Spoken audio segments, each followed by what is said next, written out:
Hemos leído ese texto y hay algunas preguntas que nos van a saltar enseguida a la mente. Dios dice, no os preocupéis de lo que comeréis, no os preocupéis de lo que vestiréis. El mensaje que está Cristo predicando a lo largo de todos de estos capítulos, lo he dicho varias veces, es un mensaje radical. Es un mensaje que el que escuchaba decía, ¿qué? ¿Cómo puede decir Cristo que no nos ocupemos? Vimos la semana pasada. ¿Cómo puede decir Cristo que nos esclavicemos a Dios, que vivamos para Dios, que nuestra vista esté en Dios y no en nosotros? Esta semana, ¿cómo puede decir Cristo que no nos preocupemos por lo que comeremos el día de mañana?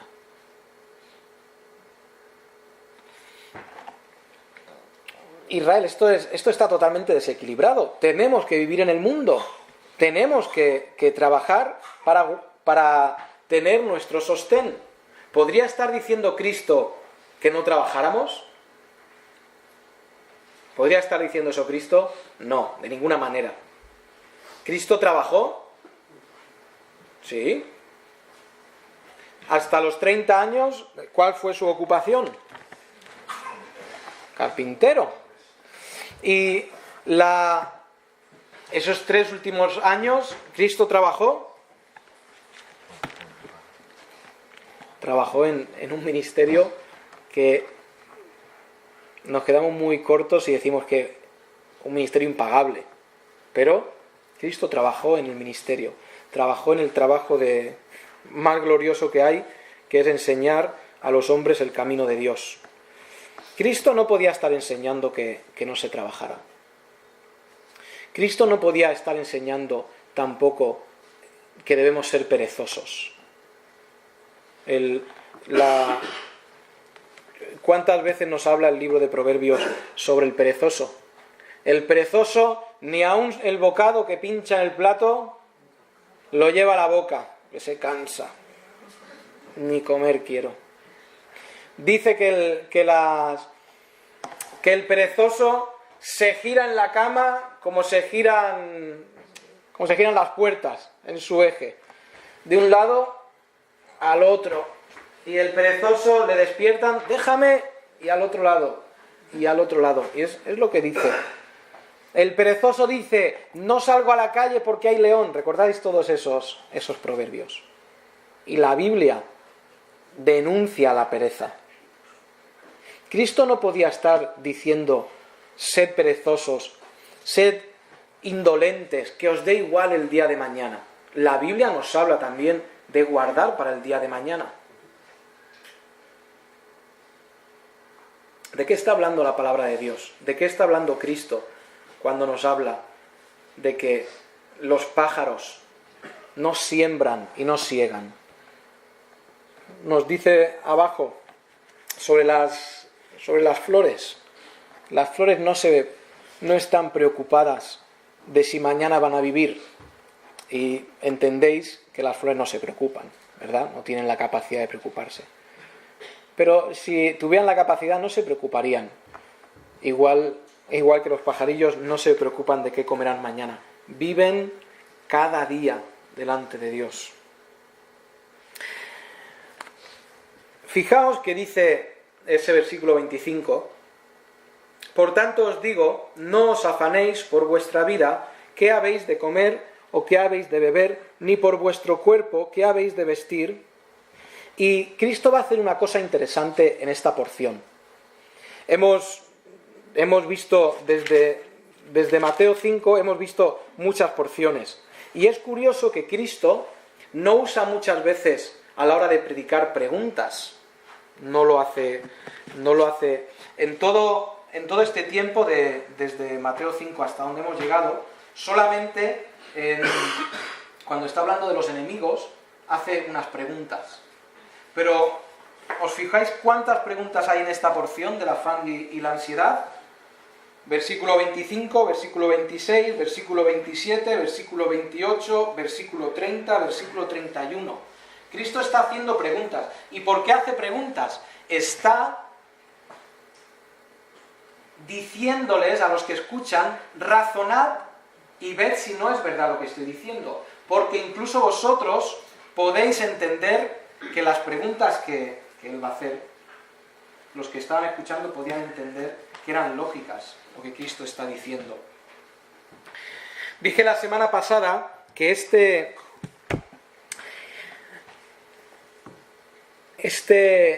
esta porción responde a la pregunta que plantea la porción anterior, Dios y las riquezas. Recordáis que hablamos que ninguno puede servir a dos señores porque aborrecerá al uno y amará al otro, o estimará al uno y menospreciará al otro. Esto es el versículo 24.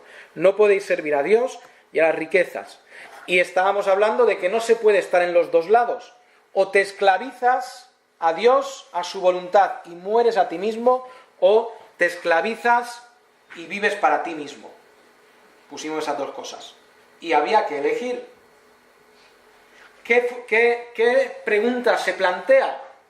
La pregunta que se plantea y que nos responde Cristo hoy es: Señor, si yo me entrego a ti de esa manera, si yo muero a mí, si yo me esclavizo para vivir por ti, cediendo a mi voluntad, cediendo a mis deseos, ¿cómo viviré en esta tierra?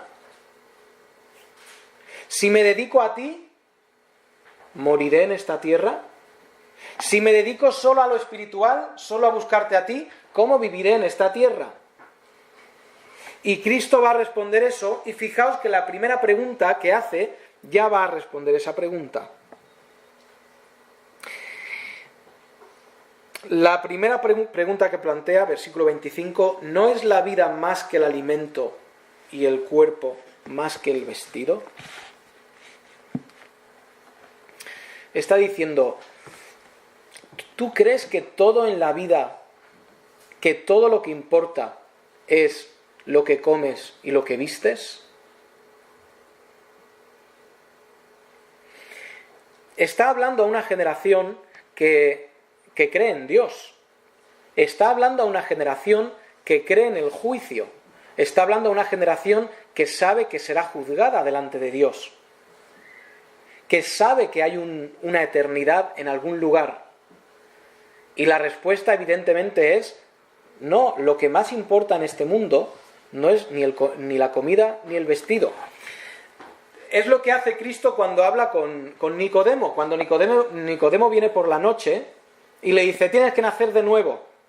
Y Nicodemo hace esa famosa pregunta, ¿cómo entrará el hombre en el vientre de su madre? Es absurdo lo que está diciendo Cristo porque nadie puede volver al vientre de su madre. Pero Cristo está hablando en términos físicos o en términos espirituales. Está hablando en términos espirituales. Yo soy nacido de nuevo por la gracia de Dios y no he vuelto al vientre de mi madre. No creo que le hiciera gracia a mi madre, pero no he vuelto. Estaba hablando de algo espiritual.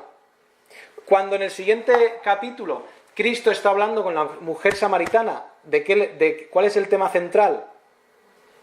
El agua. ¿Y Cristo está hablando del agua física? No, y espera un momento, ¿el agua es básica? Sí, no bebas agua y verás lo básica que es. En un par de días verás o vas a visitar el cementerio. Pero Cristo está hablando en términos espirituales. La vida no es la comida y el vestido, porque eso son cosas físicas. La vida es espiritual. La vida importante es la vida espiritual. Tú puedes estar en esta tierra, ser hijo de Dios y salir de un problema y meterte en otro. O lo voy a decir de otra manera. Vivir una vida llena de pruebas, llena de dolor. Pasa, y hay hermanos aquí que han sufrido mucho. Pero ¿sabéis qué? Eso no es, el dolor no es lo importante. El cómo he vivido aquí pierde mucha importancia cuando lo comparamos con cómo viviré la eternidad. La vida no es solamente lo que vemos. Nuestra sociedad dice eso. Nuestra sociedad dice, todo lo más importante en la vida, lo básico es pasarlo bien, ¿verdad? disfrutar, vivir el momento. Pero Dios dice, eso no es la vida. La vida no lo es todo. Cómo vives la vida aquí no lo es todo. Lo que es todo es cómo vives, o si vives espiritualmente. Les está haciendo la pregunta, está respondiendo a la pregunta de, ¿podré vivir en este mundo si me acojo a ti, Señor, y me olvido de las cosas de este mundo terrenales?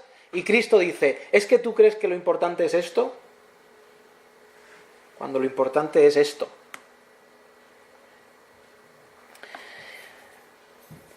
Sabéis que nuestra sociedad juega con una desventaja muy grande, y es la desventaja de que nosotros nos hemos deshecho, o la sociedad se ha deshecho de Dios. La sociedad se ha deshecho de ese sentimiento de tener que rendir cuentas. El hombre siempre, por lo que Dios ha puesto en su interior, siempre ha creído en algún ser superior. Y eso da igual la cultura donde vayas, siempre se adoraba alguna clase de cosa, ¿verdad? Siempre se adoraba algo. No han habido, quizá ha habido alguna, pero lo más normal es que todas las religiones creían en algún tipo de Dios.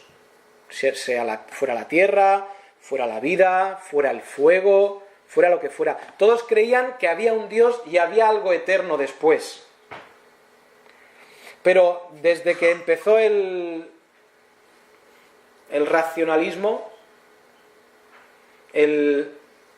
la época en que, oye, vamos a pensar, ¿dónde está Dios? Eso pasó hace 200 años aproximadamente. ¿Dónde está Dios? Dios no existe. Vamos a usar la razón a ver si Dios está. ¿Dónde está? ¿Cómo se manifiesta? Y de estos últimos 200 años hemos perdido la sensación de que hay algo más allá donde tendremos que ir. Y eso va a condenar a mucha gente. En aquellos tiempos todo el mundo creía en Dios de una forma o de otra, y había un sentido de que había algo más allá. Hoy en día solo importa lo bien que lo pasas en la vida.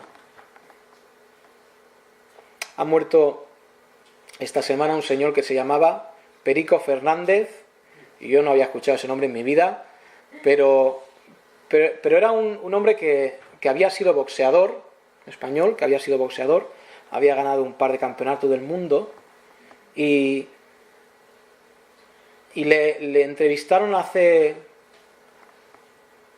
5 años aproximadamente, y él decía, él acabó en la ruina, en drogas, acabó arruinado, viviendo en la calle, cuando había sido alguien hiper famoso.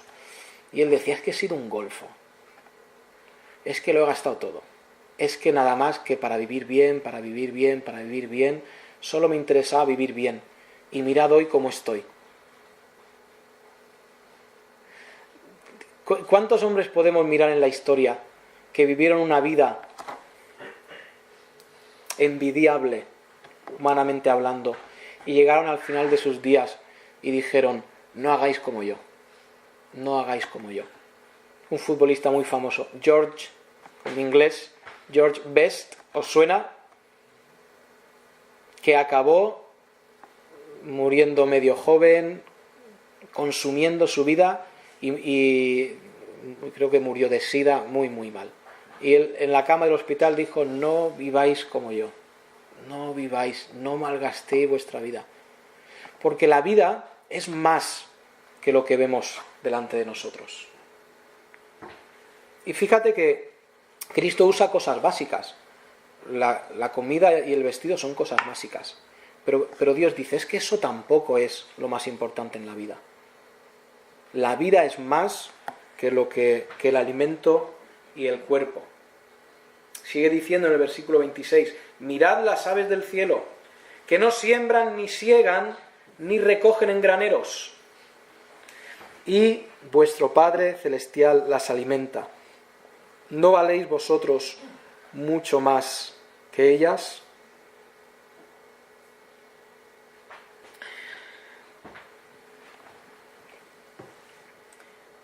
el trabajo de... Y yo siempre que hablo de cosas así, no es mi campo y no sé mucho, pero el trabajo de la siembra es un trabajo lento. Yo tengo, enfrente de casa hay un huerto y yo veo al hombre cuando va a trabajar el huerto y de vez en cuando hablamos. Oye, ¿qué se planta ahora? Pues se planta esto, lo otro, y hablamos. Y sabéis, mete ahí un montón de horas, para luego comer pepinos y tomates. Mete un montón de horas, porque el trabajo de la siembra es un trabajo lento, es un trabajo despacio. En tiempos donde está hablando Cristo, no existe esta comida que vas al supermercado, coges el pollo, lo metes 5 minutos al microondas y ya tienes un pollo. El tema de comer era algo muy despacio. El tema de proveer comida era algo que iba muy lento y tenías que trabajar hoy para tener mañana. En aquellos tiempos no ibas a abrir la nevera y tenías ya comida medio hecha. Con esto, ¿cómo? Había que amasar, había que imagino que dejar leudar. No hablo más porque no entiendo mucho de esto. Pero la comida era lenta y había que pensar en el día de mañana. Y aquí está diciendo, las aves no están sembrando, no están pensando qué comeré, qué comeré, qué comeré. El pasaje nos está hablando del afán y de la ansiedad. Los pájaros no están afanados pensando qué van a comer mañana.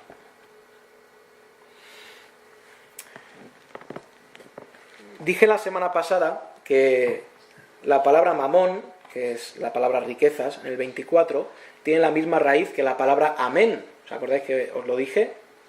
La palabra mamón, que es riquezas ahí, que está relacionado con el Dios de las riquezas, y la palabra amén tienen la misma raíz. Y la raíz de las dos, esa raíz común que tienen, es la confianza. Cuando tú dices amén a algo, estás diciendo sí, así es. Cuando alguien ora y da gloria a Dios y tú al final dices amén, nosotros lo hemos convertido en una tradición. Pero cuando al final de una oración se dice amén, estás diciendo sí, así es, lo que esa persona ha dicho de Dios es así. O cuando agradecemos a Dios por los alimentos y decimos amén, sí. Con la total confianza estoy diciendo que Dios ha provisto estos alimentos que estamos comiendo y damos gloria a Dios por ellos. Y la palabra mamón, que lo traduce aquí como riquezas, está hablando de la confianza. ¿La confianza en qué? En el dinero. Cuando hablamos de la ansiedad, ¿en qué tienes tu confianza? ¿Tu confianza está en lo que tú vas a poder proveer para mañana? ¿Tu confianza está en que si yo me ocupo mucho de las cosas de esta tierra, mañana conseguiré seguir viviendo? ¿Mañana podré comer y podré vestirme? En la siguiente pregunta lo responde. ¿Quién de vosotros podrá, por mucho que se afane, añadir a su estatura un codo? Y es curiosa la forma en la que está traducido esta pregunta, esta frase, porque se escapa un poco del contexto, ¿no? Estamos hablando de proveer la vida, igual que Cristo provee la vida a los pájaros. Ahora, ¿qué dice de que esforzarme yo por crecer un codo? Esforzarme yo por crecer. ¿Dónde se coge esto en el contexto? Y sabéis que tenemos que cogerlo en su contexto. Pues la frase yo la voy a decir de otra manera. Cuando dice ahí, ¿quién de vosotros podrá, por mucho que se afane, añadir a su estatura un codo? La palabra estatura está relacionada con crecimiento, ¿vale? Y puede ser dos cosas: crecimiento en altura o crecimiento en edad. Todos crecemos en edad, ¿verdad? Cuando llega tu cumpleaños, pues has crecido en edad, has cumplido un día más y se celebra. Pero se crece o en altura o en edad. Lo que está, la traducción más correcta sería: ¿quién de vosotros podrá, por mucho que se afane, añadir a su edad un codo. Y lo que está diciendo el sentido real, y los comentaristas están todos de acuerdo en el significado de este versículo, es: ¿quién podrá añadir un poquito por su propio trabajo o por su propio esfuerzo, podrá añadir un poquito así o alargar un poquito así su vida? Tú dices: sí, hombre, Israel, si yo tuviera mucho dinero podría pagar los mejores médicos, y si pagara los mejores médicos viviría más. ¿Sabes qué? No. Bueno, si yo tuviera mucho dinero y pudiera comer esos alimentos que de verdad son buenos, y comer pan de ese negro potente, profundo, todos los días, viviría más años. ¿Sabes qué? No creo. ¿Quién puede añadir siquiera, por esforzarse mucho, por trabajar mucho, por afanarse mucho, un minuto a su vida? ¿Quién? Nadie, ¿eh? Cuando Dios llama al alma de la persona, y voy a decirlo así, a su alma, porque las almas son propiedad de Dios, porque Él es su creador. Cuando Dios llama a un alma, la llama en el momento perfecto siempre. Dios, y esto hay que entenderlo bien, Dios, y todos hemos sufrido pérdidas con familiares, eso es así, pero Dios se los ha llevado en su momento. El hombre no tiene esperanza, como el hombre no cree esto, no tiene esperanza ninguna. Pero como nosotros sabemos que todos los que son llamados a cuentas, lo voy a decir así, son llamados en el momento exacto de Dios. Dios no se ha equivocado. Dios no ha llamado a nadie ni antes de su momento ni después de su momento. Esa es nuestra esperanza. Y está diciendo Cristo: ¿quieres ocuparte de la vida? Tú dices que tengo que ocuparme de la vida para poder comer, para poder vestir, para poder vivir, tengo que afanarme y preocuparme por esta vida. Y Dios dice: que sepas que por mucho que te afanes, por mucho que trabajes, por mucho que te preocupes, no vas a vivir si yo no quiero que tú vivas. Es lo que está diciendo. Y tenemos que ver, tristemente, como gente... Yo recuerdo un caso que me llamó mucho la atención. Un buen amigo mío, creyente, su primo, que era una persona de estas súper sanas. No comía nada con azúcar, no comía nada que no fuera sano, una alimentación estricta, una alimentación perfecta, hacía ejercicio. Una persona de esas que dice: va a vivir siempre, va a vivir 200 años este hombre. 40 y poquitos años, un cáncer fulminante. Además en la planta del pie, cosa súper rara. Y se lo llevó el Señor. Y está en su presencia, él era creyente también. Dios llama a cada uno en su momento. Da igual lo que te afanes, da igual lo que te preocupes, no vas a añadir ni un momento más a tu vida. ¿Por qué centrarte, afanarte en las cosas de este mundo? ¿Por qué no buscar lo que es espiritual, lo que trasciende a lo que nuestros ojos ven? El mundo solo ve lo físico. El mundo nunca piensa en lo espiritual. Tristemente, a veces los cristianos también enfocamos nuestra vida en lo físico, no en lo que es eterno. Y nos afanamos por nuestra vida física, terrenal.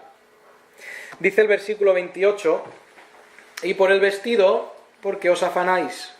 Considerad los lirios del campo, cómo crecen, no trabajan ni hilan, pero os digo que ni aun Salomón con toda su gloria se vistió así como uno de ellos. Aquí va a añadir Cristo una cosita más en su mensaje. Cuando nos ha hablado Cristo sobre las aves del cielo, que no siembran ni siegan, pero comen, porque Dios les provee, no nos ha especificado qué clase de comida es, ¿verdad? No nos ha dicho que los pájaros comen una buena fabada asturiana o comen un buen queso de Idiazábal. No especifica, dice gusanos y no es una dieta muy, por lo menos para nosotros, muy buena. Pero aquí, en esta siguiente porción, sí va a aclarar qué clase o qué calidad tiene lo que Dios da a las flores. Vuelvo a leer el versículo 30. El 28. Y por el vestido, ¿por qué os afanáis? Considerad los lirios del campo, cómo crecen, no trabajan ni hilan. Pero os digo que ni aun Salomón, con toda su gloria, se vistió así como uno de ellos. Nos está diciendo que la forma en que Dios viste a las flores es más gloriosa que el vestido de Salomón. ¿Qué está diciendo? Está diciendo que Dios, al que le busca, al que vive para él, no solamente le da lo que necesita, sino le da cosas gloriosas, cosas buenas.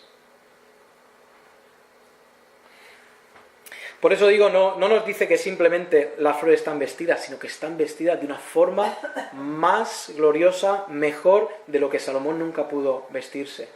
Y la realidad, hermanos, es que cuando nosotros enfocamos nuestra vida en Dios, cuando servimos no a dos señores, sino a uno, y ese Señor es Dios, y vivimos para Él, Dios no solamente nos da lo necesario para vivir, que es el alimento, nos da además cosas maravillosas.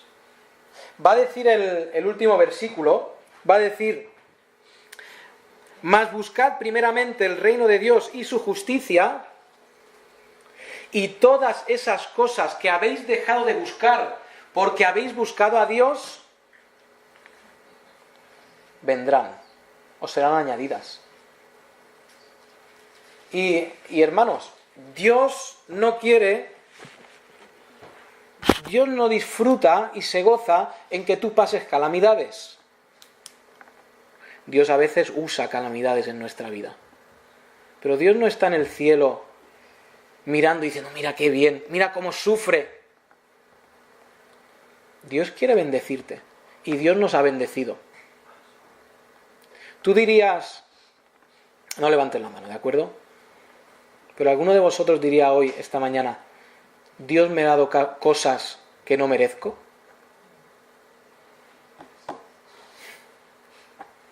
Yo sí, y seguramente me faltarían dedos, en los pies también, para decir las cosas que Dios me ha dado que yo no merezco.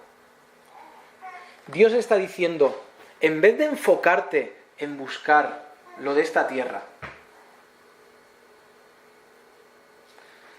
porque si te enfocas en buscar lo de esta tierra, perderás a Dios y perderás lo de esta tierra. Está diciendo, sirve al otro Señor. ¿Me entendéis?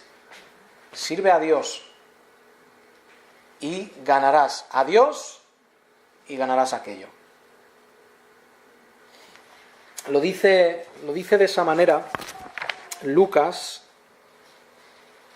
Marcos 10, 29. Lo dice más o menos de esa manera.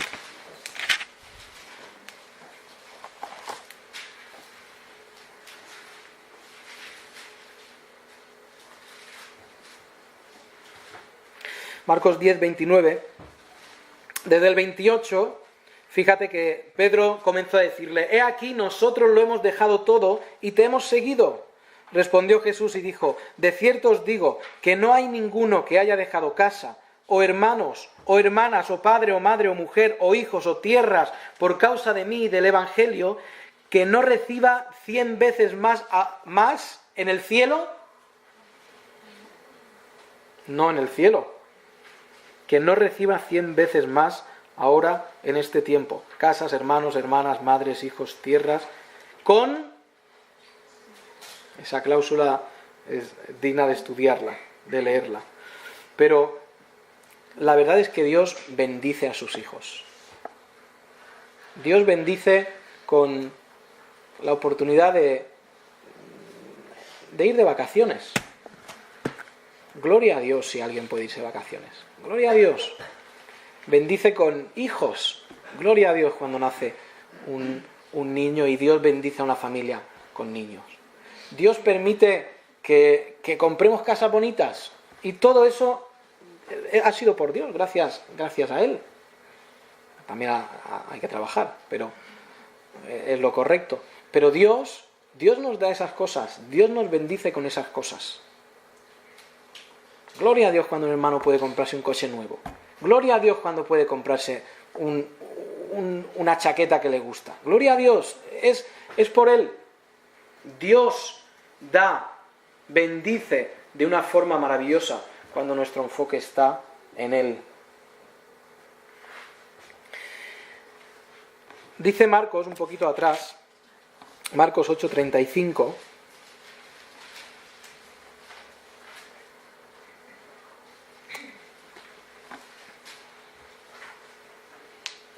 una escena en la que,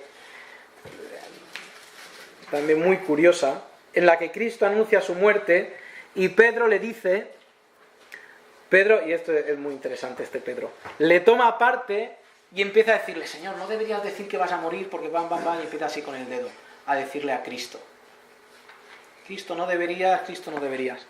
Y Cristo dice algo, quítate delante de mí, Satanás. Y dice lo que queremos ver. Y llamando a la gente y a sus discípulos, les dijo, venid.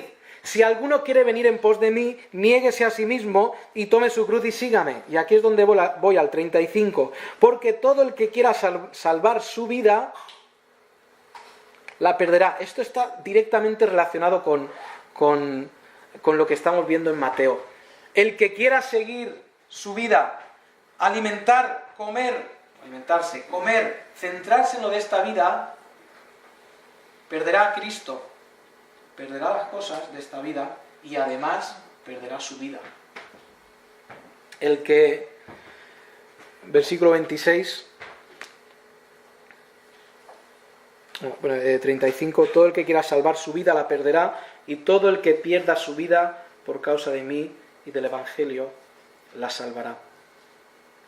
Hay otro momento en que Cristo dice, el que no recoge conmigo, desparrama. ¿Os acordáis? El que no está en mi lado, recogiendo conmigo, viviendo para mí, sirviéndome, pensando en los tesoros eternos, está desparramando su vida. Igual que cuando se te cae el bote de la sal y va por toda la cocina.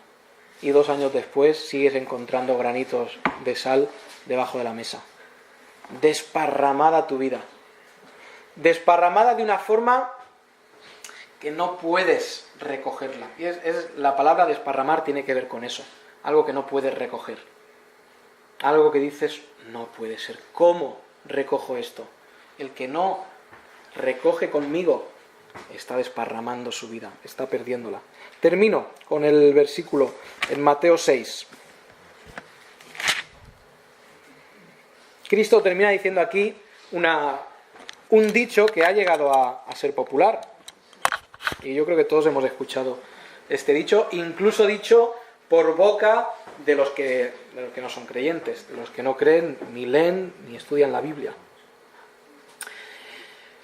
Así que no os afanéis por el día de mañana, porque el día de mañana traerá su afán, o traerá su propio afán. Cristo está diciendo aquí,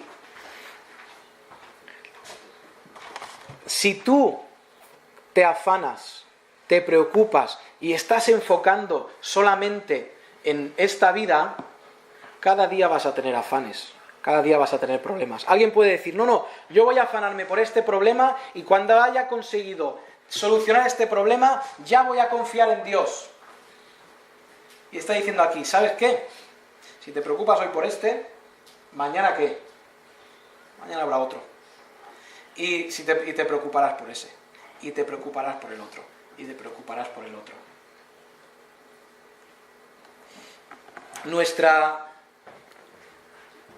La forma en la que nosotros debemos vivir es siendo responsables, trabajando, cada uno en el trabajo que Dios le ha dado. Dios le ha dado a unos trabajos duros y Dios le ha dado a otras personas trabajos menos duros. Eso es Dios haciendo y deshaciendo como Él quiere. Debemos vivir honradamente delante de Dios, guardando para el día de mañana, pero toda nuestra confianza estando en Dios. Todo nuestro enfoque estando en servir, esclavizarnos y servir a nuestro Señor.